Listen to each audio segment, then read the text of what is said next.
సందర్భంగా ఈ వేదిక నుండే మన స్థానిక శాసనసభ్యులు కొలికపూడి శ్రీనివాసరావు గారికి ఒక సూచన అనుకోనండి, హెచ్చరిక అనుకోనండి కూడా చేయాల్సినటువంటి అవసరం ఉంది. తన పార్టీలో వాళ్ళు తప్పు చేస్తే వాళ్ళు తిట్టుకో కొట్టుకో, నీ ఇంటికి వస్తా ఇంకొకళ్ళ కాడికి వస్తానంటున్నారు, చేసుకో, మాకు అభ్యంతరం లేదు. కానీ ఇక్కడ విలేకరులుగా ఉన్నటువంటి వ్యక్తులు ఆయన 100 రోజులు పూర్తి చేసుకున్న సందర్భంగా ఆయన దగ్గరకు రాలేదని, ఆయన గురించి పొగడలేదని చెప్పేసి ఇష్టానుసారంగా మాట్లాడినటువంటి భాష. ఇంతకంటే ముందు ఈ తిరువూరు నియోజకవర్గాన్ని 1952 చూసుకుంటే అనేక మంది పరిపాలించారు. తండ్రి కొడుకులు పోటీ చేసినటువంటి నియోజకవర్గం ఈ తిరువూరు నియోజకవర్గం. పేట రామారావు గారు కానివ్వండి, పేట బాపయ్య గారు కానివ్వండి. అదేవిధంగా ఉప ముఖ్యమంత్రిని చెంది తిరువూరు నియోజకవర్గం కోనేరు రంగారావు గారు ఇంతకంటే ఎనలేని సేవలు అందించారు, అందరిని మందలను పొందారు.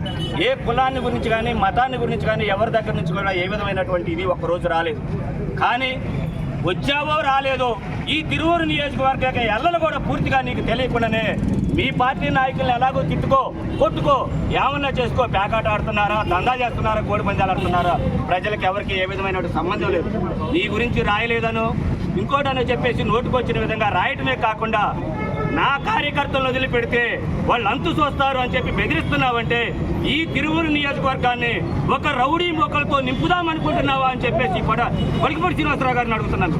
ఈ తిరువూరు నియోజకవర్గం చాలా ప్రశాంతమైనటువంటి, ఇంతవరకు ఇక్కడ ఏ పార్టీ గెలిచినప్పటికి కూడా ఏ విధమైనటువంటి తారతమ్యాలు లేకుండా, వ్యత్యాసాలు లేకుండా, పార్టీ అనేటటువంటి ఇది లేకుండా ఎలక్షన్ అయిపోయిన తర్వాత అందరూ కలిసిమెలిసి జీవించినటువంటి నియోజకవర్గం ఇది. ఇక్కడికి వచ్చి ఇక్కడ చిచ్చు పెట్టి ప్రజల మధ్య, విలేకరుల మధ్య, అదేవిధంగా అందరి మధ్య కూడా చిచ్చు పెట్టి నువ్వు పబ్బం గడుపుకొని రాజకీయం చేద్దామనుకుంటే ఈ తిరువూరు నియోజకవర్గంలో శ్రీనివాసరావు గారు మీ ఆటలు సాగో. ఎందుకంటే ఇదే ఫస్ట్ ఇదే లాస్ట్ అయ్యే విధంగా చేసుకోవద్దని చెప్పేసి ఈ సందర్భంగా ఈ విలేకరులు ఏర్పాటు చేసినటువంటి సమావేశం సందర్భంగా మీకు సూచన చేస్తున్నాం. ఈ తిరువూరు నియోజకవర్గంలో అనాదిగా ఉన్నటువంటి మన గంపలగూడెం మండలంలో ఏటు వద్ద బ్రిడ్జి లేక ప్రజలు నానా అవస్థలు పడుతున్నారు. మీకు చేతనైతే ఆ కట్లేరు మీద బ్రిడ్జి నిర్మాణం చేసి ప్రజల మల్లలను పొంది 10 కాలాల పాటు మీరే ఎమ్మెల్యేగా ఉండండి, మాకు ఏ పార్టీకి ఏ విధమైన అభ్యంతరం లేదు. అదేవిధంగా కొత్తూరు చౌటపల్లి మధ్యలో ఎదుళ్ళు వాళ్ళ దగ్గర ఒక బ్రిడ్జి అవసరం ఉంది, దాన్ని ఏర్పాటు చేయండి, దానికి ప్రజలకి ఉపయోగంగా ఉంటుంది, దాన్ని చేసి ప్రజల మన్నలను పొందండి.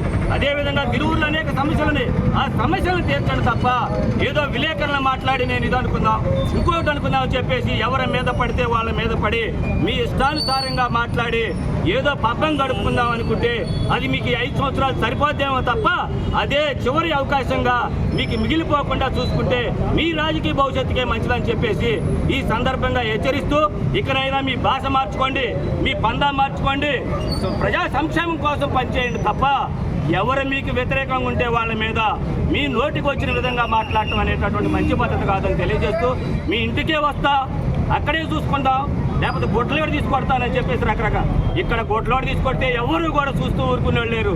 నువ్వు అక్కడే వచ్చి గొడ్లలోడు తీసుకెళ్ళి అందరూ తిరగబడితే నీ పరిస్థితి ఏంటో కూడా నువ్వు ఒక్కసారి ఆలోచించుకోవాలని తెలియజేస్తూ ఈ అవకాశం ఇచ్చిన వీళ్ళందరికీ ధన్యవాదాలు తెలియజేస్తూ